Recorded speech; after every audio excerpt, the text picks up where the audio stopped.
What's some basic knowledge that a scary amount of people don't know? Antibiotics do not work on a virus.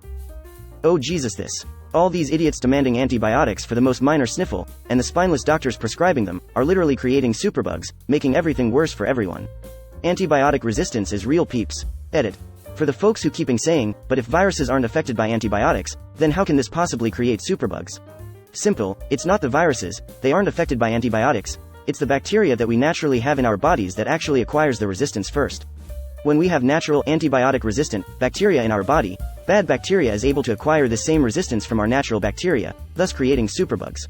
The point is still the same though. Unnecessarily taking antibiotics for viruses triggers the process that leads to superbug creation via antibiotic resistance. You'd love my mother-in-law. She gets them for a cold, takes half a pack and then saves the rest for later. Even offers them out to us when we're sick. We don't take them OFC, she has a whole lunchbox of old random antibiotics up in her cupboard. I've tried to tell her multiple times she's doing it wrong, but what the fuck would I know? I only worked in pharmacy for 6 years. So she just refuses to follow the instructions clearly written on each antibiotic prescribed? The ones that say, do not stop taking these until pills are complete, even if you start feeling better. Yep, pretty much. She's the old school type that's always said, you get worse when you see a doctor, and I just roll my eyes because obviously it's because she doesn't listen. I love her to death, but she's hard work in that regard. Fit as a horse and will probably outlive the sun out of sheer stubbornness. Not to pour water into hot oil. I put a tiny drop in to know if it's ready sometimes. It booms. I wet my hand and flick towards it to make sure it's hot. It's a minimal amount of water and my hands stay far away. That pretty much every machine requires maintenance. Think dishwashers, washing machines, cars, mowers, etc. They aren't magic boxes, and they will last longer if you know how to maintain them. My mother-in-law is in her 80s and until recently didn't know that the dishwasher needs its filters cleaning every so often. And computers. A scary number of people seem to think it's all about software wrapped in magic. They just can imagine mechanical, electrical issues, not even heating. I was trying to debug a problem with my dad's ancient desktop computer and it sounded like a fan was burnt out or something. He then went on to say the dumbest thing I've ever heard, I don't understand how a computer can break when there aren't any moving parts. He's not even mechanically dumb. He built houses and fixes his own car, but computers are just a mysterious black box of witchcraft that he refuses to understand. Lol. To be fair, we spray chemicals onto flat rocks and then jam lightning in them. It's basically witchcraft. We tricked a rock into thinking. How long it takes a semi-truck to stop. It always makes me mad when I pass a semi, give them enough space before getting ABCK over, and some asshole decides that the space I was leaving for the semi to need to stop is actually for his dumbass to slide into. I'd swear so many people think one car length is plenty of room when everyone's going 70 miles per hour, 110 kilometers per hour. A guest requested their chicken to be cooked medium rare this week. I don't understand why I have to stress that chicken only leaves the kitchen when it's completely cooked. The salmonella just makes it more tasty. That you should wait for people to get off the elevator when it arrives at your floor, instead of cramming yourself in when the doors open, blocking their departure. And keep walking when you go through a door or step off an escalator. Not if you consider everyone else an NPC and yourself as the main character. I also seriously dislike people who pay absolutely no attention to the people around them. Tax brackets. You only pay the higher rate on the portion above the threshold amount. Edit. Great example video, here. This drives me fucking crazy. I work in manufacturing and make enough that we're right below the threshold for the next tax bracket. So many of my coworkers refuse to take overtime only because they think they'll actually make less money on their paycheck than if they didn't. This mentality is so prevalent even a reply to your comment misrepresents how taxes work. Only the portion of income above the bracket is taxed at a higher rate. It's always better to make more, you never take home less standard income because you made too much money, or however these people think income tax works in fairytale land. Edit.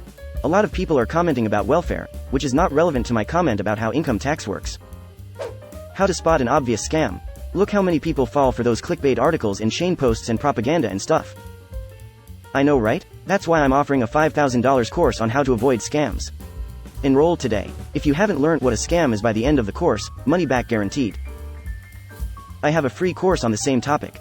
Look at some testimonials, it is a legitimate course. Mrs. P, I used to fall for scams. Now I don't. Mr. J. First aid. People living alone, please Google how to do a Heimlich on yourself. And remind yourself regularly. It could save your life when you have no one else around. Or if you are choking and alone, know to run to where people will find you. In the middle of the road, or in a busy hallway. If you pass out alone in your house, no one will find you until it's far too late. I loved living completely alone until now. Just leave your door open at all times and run when it's time. Evidence-based reasoning and what evidence means. Prove it. What about you prove it? There's plenty of evidence online, do your own research. How a four-way stop works. Every hurricane in Florida we've several traffic lights go out. People are supposed to treat it like a four-way stop, but instead they do this nonsense. Oh, he went? 10 more of us will go. It's fine. I actually saw one light where people were doing it correctly after Ian and I nearly shit myself, I was so shocked. I came to a stop at a traffic light that was out, and the lifted truck behind me honked at me. I mean, it's a lifted truck. Isn't that generally an intentional sign to the world? The driver of this vehicle is an asshole. Bow down before him or he will crush you without a second thought. How to tell if food has gone bad. When I worked in a meat department, we got like one call a day from people saying, I bought this X days ago, is it still good? Lady, I'm not there with you. This ain't a smellophone. You're going to have to use your own senses and brain on this one. My mom will always use meat before the date on the package and refuse to use meat even one day after. It's infuriating. I've had too many conversations that go, man, this bacon doesn't taste right. Yeah, I know, it smelled funky in the package, too. Then why did you cook it? It doesn't expire until tomorrow. It's been an uphill battle for years now trying to explain to people that the dates on food are at best guidelines but in reality basically just arbitrary. Edit. And as if on cue someone of course pops in to let me know I'm wrong and that consuming food even a day past the expiration will make you sick. Even goes so far as to let us all know day-old water will kill you too. Edit 2. Since it keeps getting repeated that best by or used by somehow mean different things. I'll drop in this snippet directly from the USDA website to remind everyone that both are in no way regulated or even federally mandated. Greater than except for infant formula.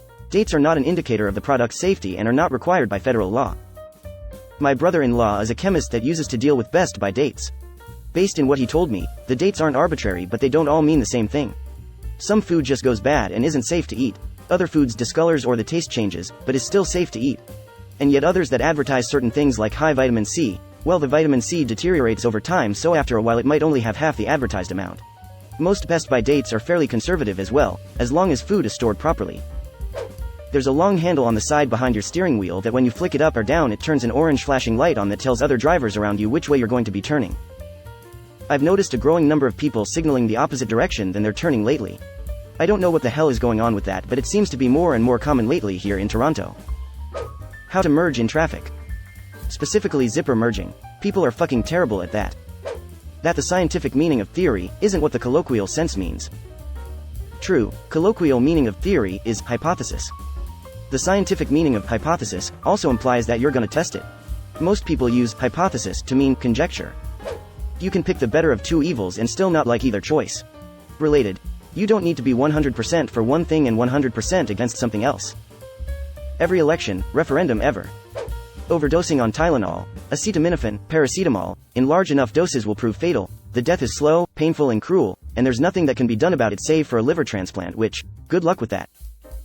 A friend who was working in the ER had to tell a patient that the fistful of Tylenol that they took as a sort of way to guilt their recent ex by sending pics was not in fact harmless, and that they didn't just have a bad stomachache or appendicitis and that they weren't going to survive due to waiting so long to seek help, and they needed to get their family there ASAP.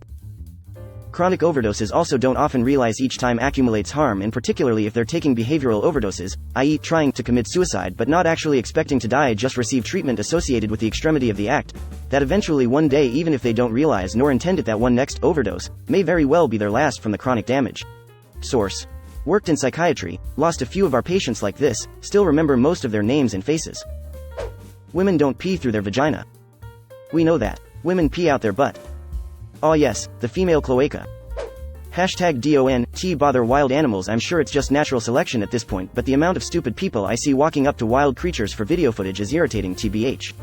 Bonus points if the human gets hurt, haha. With the corollary of wild animals are not good pets. Not just things like lions and tigers, as made infamous by bad reality TV as well as Sigmund and Roy, but there are several other exotic animals that just do not make good pets. I have a friend who kind of stumbled into rescuing sugar gliders from people who thought they were cute and were woefully unprepared to care for them. They require enormous amounts of effort, fresh organic food JN specific quantities, a huge variety in their diet, everything from fruit to almonds to mealworms in balanced quantities. They are truly nocturnal, which means they don't like being bothered during the day, they don't particularly like being touched or handled, and they literally scream at night. As an added bonus, vets don't really have a lot of experience with them, so if and when something happens, the vet is just as likely to be as confused as you are if they're even willing to see you in the first place. And yet people get scammed into thinking they are a cute equivalent to hamsters or something. As someone who rescues animals, it's often appalling how little effort people put into caring for their pets in general, how little they understand the needs of the animal, but owning exotics is like the epitome of ignoring reality. The difference between there, and there. Lose and loose infuriates me.